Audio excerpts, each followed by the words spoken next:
Boom! Tingnan nyo. Kaya ko yung HDMI ng monitor. And now, it's asking for a mirror display. So, hi guys! What's up? So, dumating na yung order ko. So, yung tablet natin dito is the new Xiaomi Pad 7. At meron tayo dito monitor from Xiaomi din. So, as you can see, hindi ko gusto yung package kasi nga ito. Tingnan nyo naman, nabasag na siya. But, let's hope na okay lang yung item sa loob. So, let's check. So, ito na siya guys. Mukhang okay naman. Wala naman siyang gas-gas or damage. Except for ito part na to. Pero siguro kasi nga na-fold siya kaya ganyan. So, try natin. Boom! Tingnan nyo.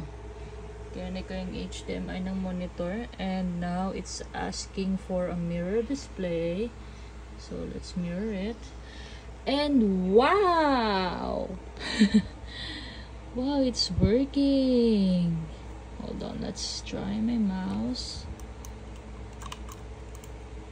Amazing. So, yan, kita nyo naman guys. Naka-mirror na siya. And this is cool. Hold on. Let me try this one. I-close ko na lang muna. Open ko na lang later. So, ayan. Wow! Na-amaze ako. Kasi pwede na akong maglaro sa mas bigger screen. Pwede rin ako manood sa mas bigger screen.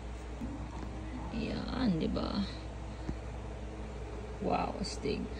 The only problem is, na napansin ko, pag nakakonect yung, if naka-mirror siya, kailangan natin ng separate na connection for the sounds. Kasi nga, ganyan lang siya.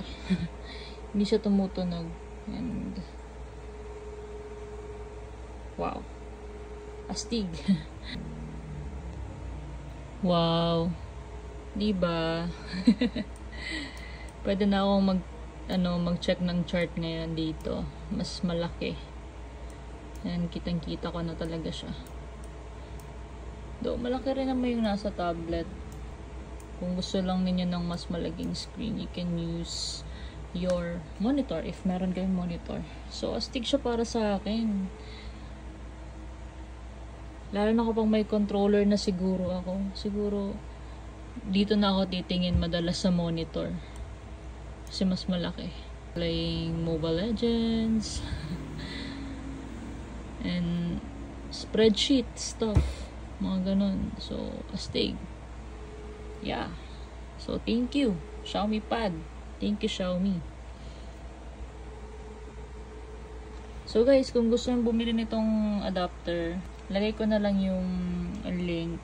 It's from the Orange app. So, lagay na lang din siguro ako ng similar nitong adapter na to from TikTok shop, but I bought it from the Orange app.